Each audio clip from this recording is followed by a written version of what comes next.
Khabti khwatatim, salam alaikum, bonsoir tout le monde, ahlan wa sahlan, marhaba bikum في live d'Algérie part, bonsoir, salam alaikum wa azul fillawen.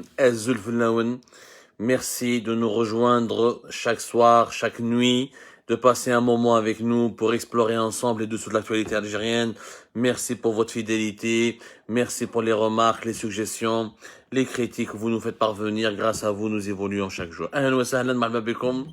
L'yom ya jama'a, nous allons nous attaquer à un sujet qui me semble très important, parce qu'au bout du compte, ce qui compte, ce qui compte, c'est que c'est le citoyen algérien. Que pense l'Algérien? Et de le citoyen algérien, l'insinah. On parle beaucoup d'événements, on parle souvent de l'actualité et de ces événements, mais on oublie que à l'origine de tous ces événements, il y a le citoyen algérien qui ressent, qui pense, qui a des sensations, qui a des sentiments, qui subit, qui souffre, qui a des douleurs, qui a des espérances, qui a des attentes. نحكوا اليوم يا جماعة على un sujet très important اللي هو l'impact de la propagande du régime algérien sur les Algériens eux-mêmes. Est-ce que les Algériens يتبعوا la propagande du régime algérien? Est-ce que صح les Algériens يخموا ولا يخافوا واش راهو يحكي على حساب واش تحكي la propagande de leur pouvoir, du régime de leur pays? En fait, c'est simple. Qui chauffent la propagande médiatique du régime algérien, et à travers les médias lourds, à travers les télévisions, à travers la presse écrite, à travers la presse algérienne qui est entièrement soumise aujourd'hui à l'ordre politique, qui est entièrement soumise, excepté quelques titres qui essaient de faire de la résistance, dont nous faisons partie, mais nous on est à l'étranger, donc on a une marge de liberté beaucoup plus importante, mais ceux qui sont là-bas, c'est des médias qui sont totalement soumis, en dépit de la bonne volonté de certains jeunes journalistes algériens de se libérer, de s'émanciper de cette censure, de cette autocensure. La propagande algérienne, elle est axée sur 2 ou 3 axes. Les 2 principaux axes, ou bien un troisième. Le premier axe, c'est la peur de l'étranger. النظام الجزائري يظل يمشي ويقول لنا بلي الجزائر راهي في خطر، السياده الوطنيه راهي في خطر، لا sécurité nationale، الامن الوطني راهو في خطر. Pourquoi? Parce qu'il y a un risque d'ingérence étrangère, وهذا l'ingérence étrangère c'est la main étrangère، اليد الخارجيه، واليد الخارجيه اللي راح دير الفوضى في البلاد واللي راح دير الدمار في البلاد. هذه النظام الجزائري، البروباغندا تاع النظام الجزائري دي elle a pour principe de diaboliser, ou de mettre en exergue, de diaboliser d'abord tout ce qui vient de l'étranger, et de mettre en exergue, ou de mettre en avant les menaces potentielles et permanentes, les menaces permanentes de la main, ce que le régime algérien appelle la main étrangère, à travers l'ingérence étrangère.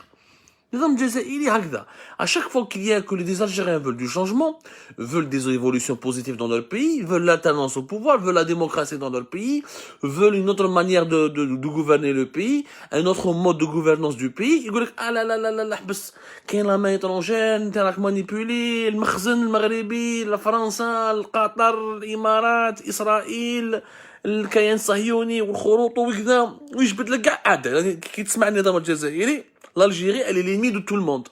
Ou là, elle est ciblée par tout le monde. L'Algérie, elle est ciblée par tout le monde. C'est le principal axe, pour ne pas dire le pilier de la propagande du régime algérien.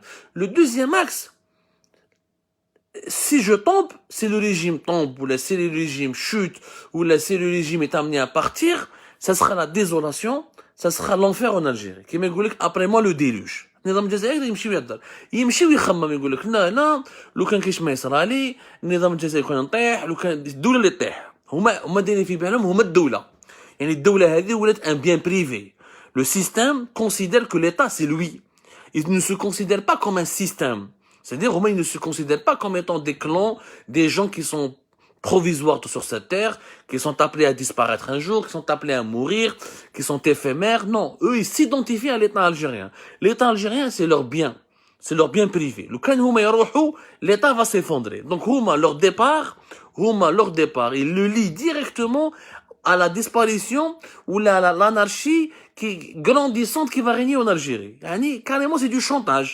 يدير لك شونطاج، يقول لك انا نروح وكاش ما يصرا ونطيح، ولا لو كان ندير دوله مدنيه الجزائر تروح، لو كان نديروا تغيير جديد ويجي رئيس جديد الجزائر تروح في الفوضى الكبيره والدمار والحرب الاليه والحروب اكسيتيرا. سي التخويف. Ben, c'est cette terrible, la politique de la terreur, terrible, la politique de la terreur. On terrifie à chaque fois les Algériens. Blé, si le régime change, ou là, si on veut un changement de régime politique, l'Algérie va s'ouvrir, va sombrer dans les guerres, etc. C'est les deux principes de les deux. Et il y a la main étrangère. Et la politique de la terreur, vis-à-vis d'un changement, vis-à-vis du changement souhaité par les Algériens, les deux axes de la propagande. Les deux axes principaux de la propagande du régime algérien. Et cette propagande ne date pas depuis le Hirak, cette propagande date depuis des décennies. Alors, la décennie noire, la propagande algérienne n'a pas changé. Ces 30 dernières années, la propagande, elle est elle-même. Elle n'a jamais bougé. Elle n'a jamais bougé. Il y a un troisième axe de la propagande, c'est le mensonge. Le mensonge sur la situation du pays. كي تقول لهم باغ اكزومبل اللي حنايا رانا دوله فقيره ما كاينش الفقر في الجزائر. الجزائر كبيره وقوه اقليميه والبطاطا كاينه والسكر كاين والزيت كاين والمدارس كاين. يعني il y a un déni de réalité. Ils sont dans le mensonge permanent. يعني plus le mensonge est gros, plus il passe كما قالهم Goebbels. Le fameux cerveau de la propagande du régime nazi, Goebbels. حكينا لكم عليه على كل حال plusieurs fois. هما يخموا هكذا، هما جايبينها غير كذب. ما يقدروش يستعرفوا بلا فيريتي. كي تقول لهم كاين دي بينوري دو برودوي اليمونتير، يقول لك نون يا با دو بينوري، سي لا مان ايترونجير، الناس راهي تكذب اكسيتيرا. جايبينها غير كذب. كذب. Il y a des pauvres en Algérie. Non, il n'y a pas de pauvres en Algérie. Les pauvres, ils sont au Maroc, ils sont en Tunisie, ils sont en Europe. Mais même en Algérie, il n'y a pas de pauvres. La maladie du mensonge. C'est une maladie. Est-ce que les Algériens adhèrent à cette propagande? Est-ce que la propagande a dit, elle influence les Algériens? Pour le savoir, il y a ce qu'on appelle des sondages d'opinion. C'est l'outil le plus scientifique, le plus didactique, le plus rationnel pour déterminer comment pense une opinion publique. C'est ça l'outil, les enquêtes et les sondages d'opinion. C'est la méthode scientifique la plus sérieuse et la plus fiable pour savoir comment pensent les citoyens.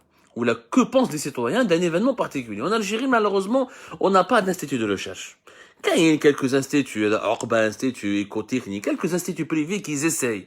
Mais ils n'ont aucune liberté d'action.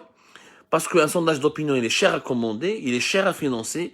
L'État algérien n'aime pas la transparence. L'État algérien ne veut pas de la transparence. Donc, toutes les études ou les enquêtes d'opinion qui l'arrangent pas ou qui n'arrangent pas sa politique, mais donc, il a tout fait pour durcir un peu la législation sur l'exercice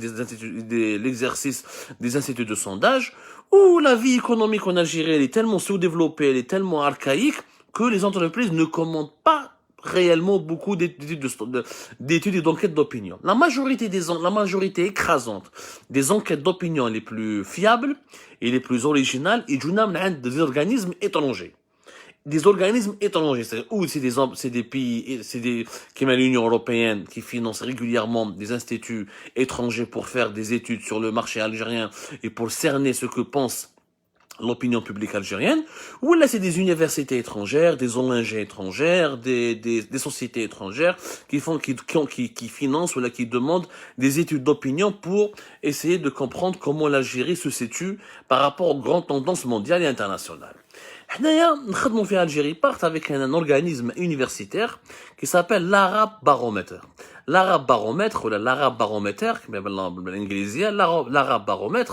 Le baromètre arabique, c'est un organisme indépendant qui est partenaire de l'université de Princeton aux États-Unis, la prestigieuse et grande université américaine, l'université de Princeton. Avec ce partenariat, pratiquement le baromètre arabe, il est né pratiquement dans les laboratoires de l'université de Princeton. Il est spécialisé dans les enquêtes d'opinion qui sont réalisées régulièrement, pratiquement trimestriellement, dans 7 pays arabes. Chaque trimestre, pratiquement, ils réalisent une enquête d'opinion auprès de 25 000 habitants dans 7 pays arabes. Le Maroc, l'Algérie, la Tunisie, la Libye, le Liban, la Jordanie, l'Irak, aussi la Palestine occupée, Palestine Mahtella, parce qu'on m'a dit qu'ils réalisent pas mal d'enquêtes de sondages d'opinion. L'objectif de le baromètre arabe, il est déjà dans plusieurs émissions, dans plusieurs articles fait Algérie Part, c'est de découvrir l'attitude et la réflexion des opinions arabes des opinions publiques des pays arabes par rapport aux principales thématiques culturelles, sociales, politiques, économiques qui font l'actualité régionale. Le baromètre arabe, il existe depuis 2006, où il travaille avec plusieurs centres de recherche dans le monde arabe qui sont très prestigieux.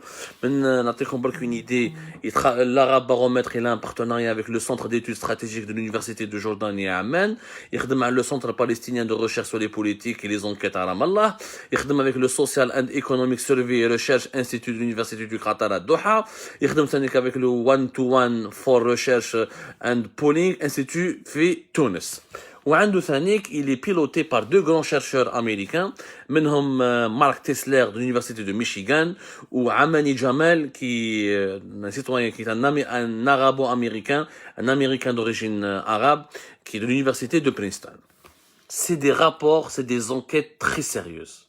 C'est ce qui se fait de mieux dans les sondages d'opinion à travers le monde, avec une méthode américaine d'une fiabilité absolue, avec un pourcentage d'erreurs très limité, avec des enquêtes d'opinion conformes aux normes de l'exigence sociologique et didactique, et on apprend beaucoup de choses. Nertou, le dernier grand rapport, les déroulés à l'Algérie. Parce que dans l'Arabe Baromètre, chaque année, ils font des rapports sur chacun des 7 pays ou des 8 pays arabes qui les intéressent. C'est les pays arabes les plus peuplés.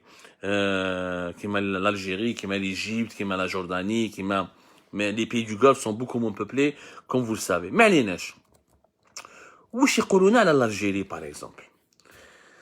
En 2019, il y a eu une grosse enquête où ils ont essayé de comprendre quelles sont les craintes, les appréhensions des Algériens. Les Algériens, où ils khafou. C'est des étrangers. Ils ont essayé de comprendre. Parce que les Algériens, personne ne s'intéresse à nous. Dans notre propre pays, personne ne s'intéresse aux Algériens. Personne n'essaie de leur demander leur avis, de les consulter. Tout le monde parle en leur nom. Alors que pour moi, l'enquête d'opinion et le sondage d'opinion, c'est un instrument majeur pour essayer de comprendre que l'évolution de mentalité d'une opinion publique et le ressenti d'une opinion publique par rapport à des événements complexes. Non, je vous les Algériens. Les Algériens en 2019, qu'est-ce que ça? 2019, c'était en pleine crise politique. La crise politique, elle est dure encore jusqu'à aujourd'hui, parce que l'illégitimité du pouvoir algérien, elle est encore posée aujourd'hui. Elle n'a pas été résolue depuis pratiquement 2019, depuis le début du Hirak. Les Algériens, par exemple, 22% des Algériens, d'abord le pourcentage le plus élevé. Pour les Algériens, la situation économique et financière de leur pays, c'est la première source de problème. La première source de problème qui menace leur pays, qui menace la stabilité de leur pays, c'est la situation économique et financière. 40% des Algériens, selon le baromètre arabe, estiment que la situation économique et financière de leur pays est la principale menace qui pèse sur l'avenir de leur pays. 40%.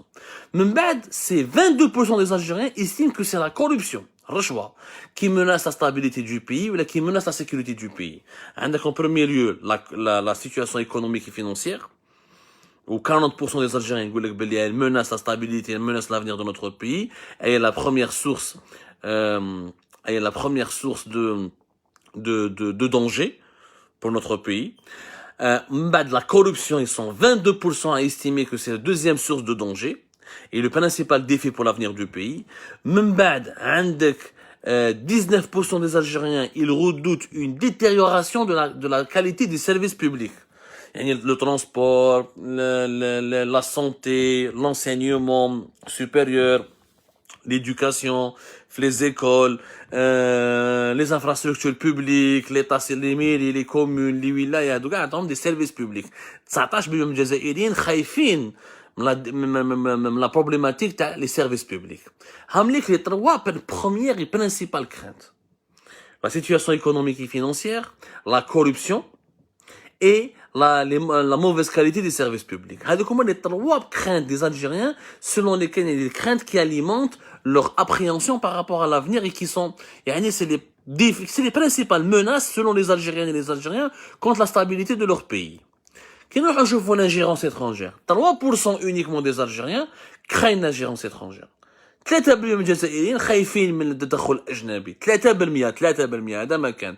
3% des Algériens uniquement ont peur de l'ingérence étrangère.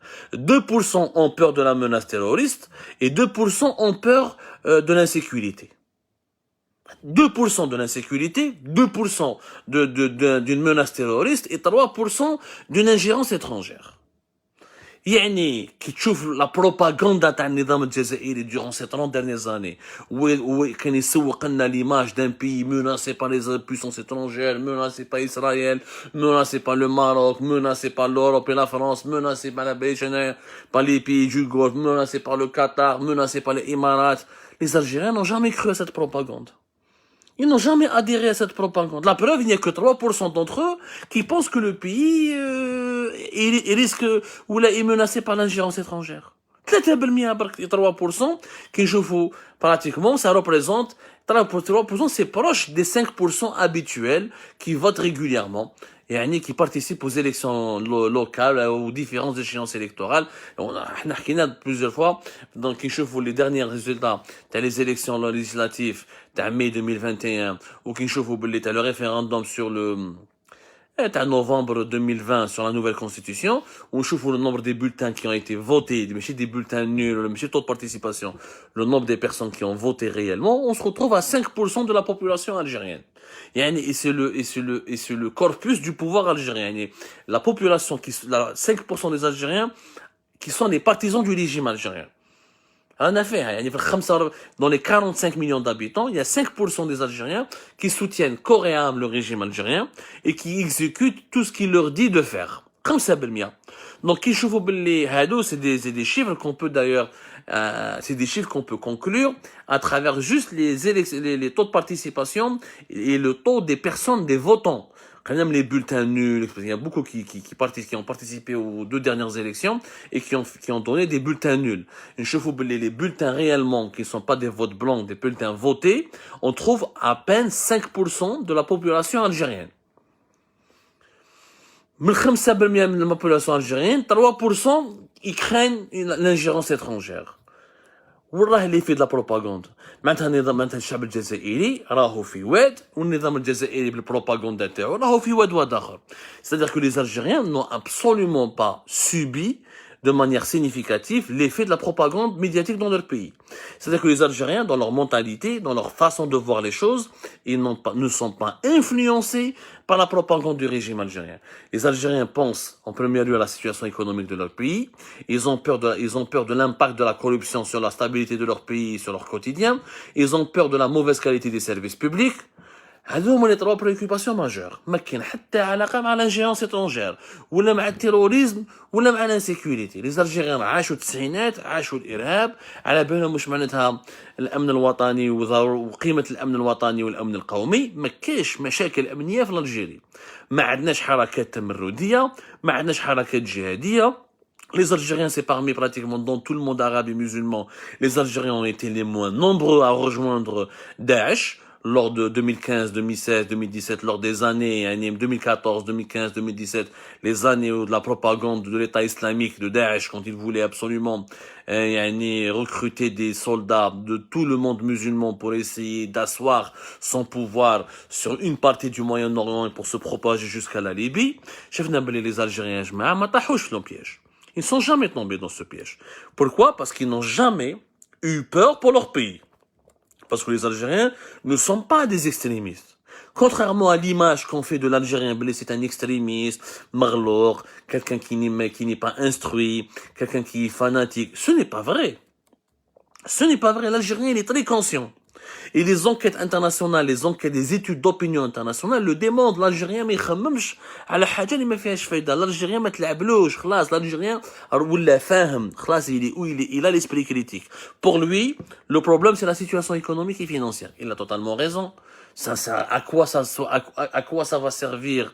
La première source d'insécurité vient de la pauvreté, vient de la précarité, vient de l'appauvrissement, vient de la misère sociale. C'est de là où vient l'insécurité. Ensuite le terrorisme, ensuite la haine, ensuite le fanatisme. Donc الجزائريين على بالهم باللي باش يقدروا يعيشوا مليح وبلادهم تكون هانية لازم لهم ازدهار اقتصادي وازدهار مالي. ازدهار اقتصادي, c'est-à-dire une prospérité économique et une aisance financière. C'est ce que les Algériens souhaitent. Les Algériens, la guerre que les Algériens veulent mener, c'est la guerre contre la corruption. La guerre que les Algériens veulent mener, c'est pour l'amélioration des services publics. C'est pour le développement économique. Donc les Algériens ne sont pas dupes. Les Algériens ne sont pas naïfs. Donc الناس هادو تاع لي موش الكترونيك اللي راهم في لي ريزو سوسيو وزعما ils essaient de nous faire croire باللي سي هما la majorité des Algériens, mais les Algériens pensent comme eux, باللي هما ils sont représentatifs du peuple algérien, باللي حنا les opposants, les journalistes engagés ou là ceux qui critiquent la situation actuelle du pays ne sont pas représentatifs. هذا كاع خروطو. الجزائريين ما عندهم حتى علاقة بلا propagande qui est développée jour et nuit par leur pouvoir. Aucune relation. Et je dis ça parce qu'en ce moment, avec les événements qui se passent avec le Maroc, les événements qui se passent avec les problèmes diplomatiques que l'Algérie a là, quelques pays qui la France, les problèmes, on va défier Israël, الكيان الصهيوني ما الكيان الصهيوني. الشعب الجزائري ما راهوش كاع يتبع في الغنية هذه. الغنية هذه لو يغنيها النظام الجزائري ما راهيش تمشي له كاع. ما راهيش كاع تمشي له باش نتفاهموا مليح. ما راهيش كاع تمشي له باش النظام باسكو الشعب الجزائري يخمم كيفاش راه يعيش اليوم, كيفاش يقدر يخلص الكرا تاعو, كيفاش يقدر يكبر ولادو, كيفاش يقدر يشري طوموبيل, كيفاش يقدر يقرا في مدرسه بمعايير دوليه, كيفاش يقرا في جامعه بمعايير دوليه, كيفاش يقدر تطلع به يولي بروبريتير. هاوش يخمم لي زالجيريان, هاوش يخمم. لو ريست c'est des sujets qui sont totalement superflus.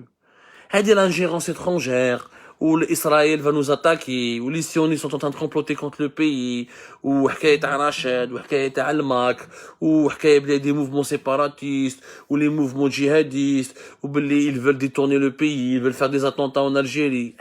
Personne n'y croit à ces conneries. Personne n'y croit. Et les sondages d'opinion le prouvent, parce que c'est pas la propagande qui est chantée en ce moment. T'as les complots, c'est jamais notre faute, la pénurie des produits alimentaires c'est un complot, la pénurie des liquidités c'est un complot, tout est question de complot. L'échec de la gestion dans la crise sanitaire c'est un complot. Les Algériens n'y croient pas à ces conneries. Les Algériens ماهوش جايحين.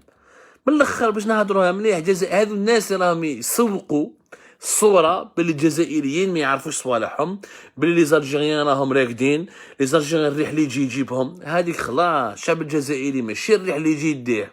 باش تفهموا مليح, الشعب الجزائري ناضج. La preuve. Dans les enquêtes d'opinion internationale, il parle que des problématiques sérieuses, les menaces. Il parle quoi comme... Il a bien situé les enjeux. Pour les Algériens, le problème est d'ordre économique et financier. Je ne peux pas être heureux dans un pays.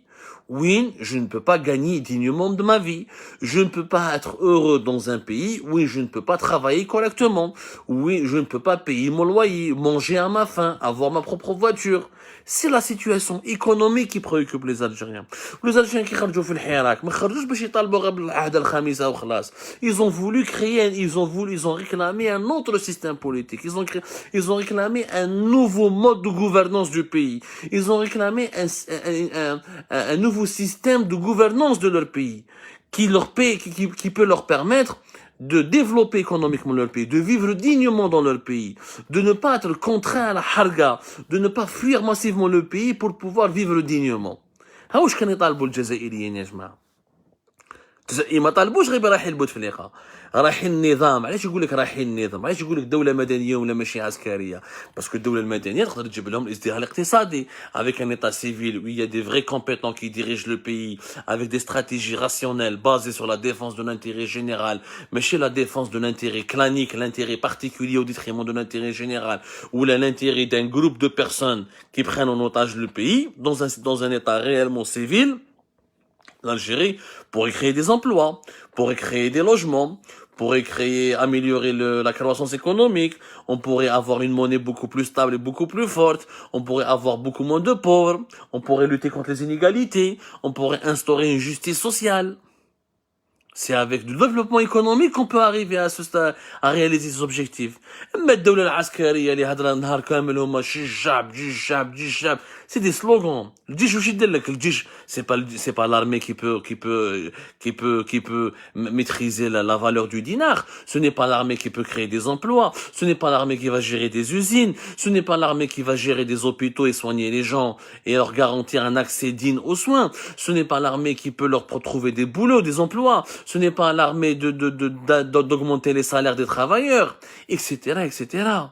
هادو les Algériens راهم فاهمينها مليح ومليح يعني il n'y a pas de quoi ما تجوش تمسخر. faut pas تكذب كما يقولوا مخلوف البومباردي ودير لنا une propagande et tu fais dans la propagande du régime algérien. Il essaie de nous faire croire que tous les Algériens sont d'accord avec lui, que tous les Algériens sont de son côté. C'est faux. C'est faux. C'est complètement faux. Là, c'est comme la preuve. Une autre étude européenne qui a été réalisée en 2020. Et en 2020, une étude elle a été réalisée par le projet de l'Union européenne, Neighbour South. Enfin, c'est un projet. L'Union européenne a chaque année un budget qui est consacré à ce qu'on appelle la politique de voisinage de l'Union européenne. Il y a une politique de voisinage de l'Union européenne qui consiste à établir des rapports. La politique européenne de voisinage, la PEV, la politique européenne de voisinage, c'est l'Union européenne qui dégage chaque année des budgets et des programmes pour améliorer ses relations et sa coopération avec les pays qui sont ses voisins, à savoir l'Afrique du Nord, certains pays de l'Europe de l'Est, la Turquie, les pays de la rive sud de la Méditerranée. Donc, ils financent des programmes comme ça pour améliorer la perception, pour que les opinions publiques des pays voisins aient une bonne image de lui et pour qu'ils puissent permettre à ses voisins de se développer, parce que l'Union européenne, la conclusion, l'Europe ne peut pas être prospère, ne peut pas être en paix, elle ne peut pas être tranquille et dormir en paix, elle ne peut pas aspirer à la paix, à la sécurité ou à la sérénité. C'est les voisins tawaha vont rester pauvres, vont rester dans la misère, vont rester dans l'insécurité, vont rester dans les guerres, vont rester dans les conflits. C'est pour ça qu'ils ont fait une politique de voisinage. Ça s'appelle la politique européenne de voisinage, à travers laquelle ils font des investissements, ils donnent des fonds, des financements pour soutenir les pays voisins pour qu'ils puissent se développer. C'est ce qu'ils font avec la Turquie, ce qu'ils font avec des pays, l'Algérie, ils essaient de l'aider. Ils aident plus la Tunisie et le Maroc que l'Algérie parce que le système algérien, il est incompétent, il n'est pas démocratique et il a du mal à séduire et à attirer les investisseurs étrangers. Ils aident beaucoup l'Égypte. Bon. Il y a plusieurs cas, un jour on consacrera une émission entière sur la politique de voisinage de l'Union européenne, mais chaque année ils diront un sondage dans les pays voisins de l'Union européenne pour savoir comment les citoyens de ce pays, comment ils vivent, qu'est-ce qu'ils ressentent et comment ils perçoivent l'Europe et leurs relations avec l'Europe. Et le sondage qui a été fait par l'Union européenne en Algérie en 2020, il nous apprend que 32% des Algériens, la situation financière de leur foyer est très mauvaise. 37% des Algériens ne sont pas satisfaits de leur vie. 41% des Algériens ne s'attendent pas à une amélioration de leur quotidien, de leur vie quotidienne, à cause des difficultés que traverse leur pays. Qui sont les Algériens? Les Algériens n'ont pas dit nous avons peur de l'ingérence, on a خايفين من l'Union européenne, on a خايفين من إسرائيل, on a خايفين من الإمارات, والحرب مع المغرب والحرب مع إسرائيل. Non, pas du tout. Quand les enquêtes d'opinion parlent aux Algériens pour comprendre quelles sont leurs craintes, leurs problèmes, leurs angoisses, les Algériens ne parlent que de leurs difficultés de vie, que de la vie économique, que de la misère, que de la précarité. 37% des Algériens ne sont pas satisfaits de leur vie. Pourquoi? Parce que leur situation financière et économique, elle est mauvaise. Parce qu'ils sont pas optimistes par rapport à une amélioration de leur quotidien dans les années à venir. Les Algériens sont objectifs. Les Algériens, on ne peut pas les manipuler. خلاص. لازم النظام الجزائري يرفع المستوى ويفهم باللي الرأي العام الجزائري راهو تبدل. خلاص وقت التسعينات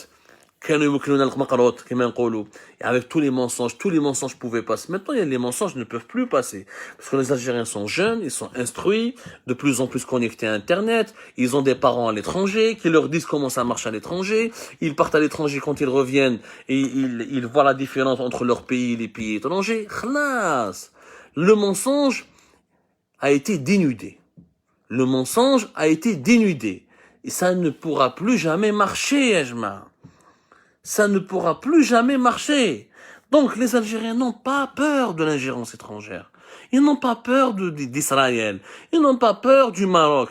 Ils n'ont pas peur du sionisme, ou là, du grand complot international, ou là, de des protocoles de Sion, ou là, de la malabalish, des sectes, ou la malabalish, les complots qui sont, النظام الجزائري تعرفوا مهبول خلقنا كاع لي كش نهار خاص بالك يقولوا سي لي اكستراتيريس راهم جايين بور انفايغ لالجيري دوك يقولوها بلي كاين لي اكستراتيريس راهم جايين بور انفايغ لالجيري باش هكذاك نخافوا ما نطالبوش بالتغيير وما نطالبوش بالديمقراطيه وما نطالبوش برحيل النظام.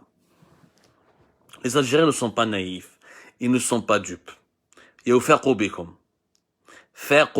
Les Algériens veulent juste un autre système de gouvernance parce que l'actuel pouvoir ne sait pas créer des richesses, ne sait pas créer des emplois, ne sait pas améliorer leur quotidien, ne sait pas améliorer la gestion des services publics, ne sait pas gérer la crise économique et financière, ne sait pas soigner les gens, n'arrive pas à bien éduquer la population. Il ne leur offre absolument aucune perspective d'avenir prometteuse.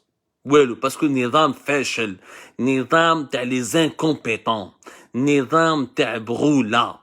Un régime qui n'est pas capable de gérer une crise de pompe de terre, une crise d'huile de table, une crise de liquidité, une crise de sachet de lait, est un régime qui est appelé à disparaître, qui ne peut pas garantir le bonheur pour sa population, qui ne peut pas protéger sa population, ni veiller sur sa sécurité, comme il ne peut pas gérer l'avenir d'un pays.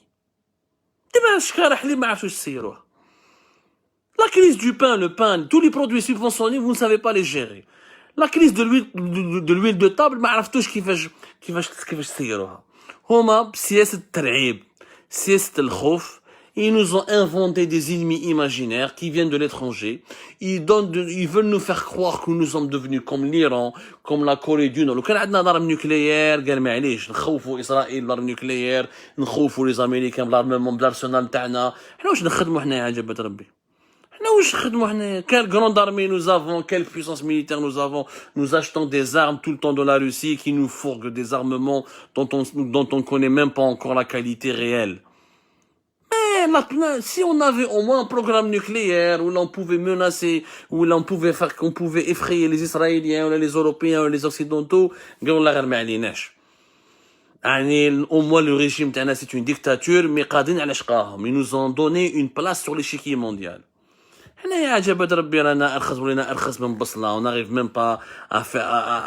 n'arrive même pas à gérer l'ouverture des frontières, on n'arrive même pas à proposer des vols avec des billets d'avion accessibles à une partie de notre population qui vit à l'étranger. On n'arrive même pas à gérer le B.A.B.A., à gérer un hôpital, à mener une campagne de vaccination, à mener une campagne de dépistage massif de la population. On n'arrive même pas à trouver les véritables chiffres et les véritables statistiques sur l'ampleur de la contamination au coronavirus Covid-19.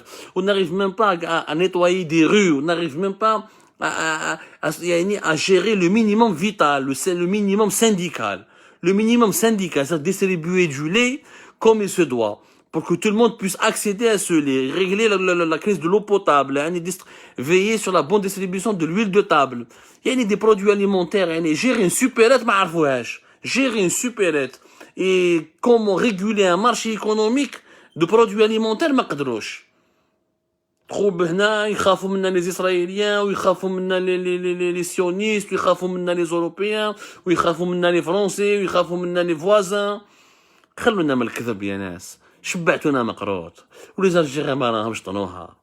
Les Algériens ne sont pas dupes, ils ne sont pas naïfs. La propagande du régime algérien, elle ne fait rire personne. Tellement elle est médiocre, elle ne fait rire personne. Elle est juste ridicule. Je vous remercie énormément. Essayez de partager massivement ce live pour éveiller un peu les esprits et pour leur dire à ces dirigeants que nous sommes la majorité, nous ne sommes pas dupes. on a bien compris, on est bien conscient. Alors arrêtez de nous prendre pour des idiots. Allah confie à vous. Bonne nuit, à demain.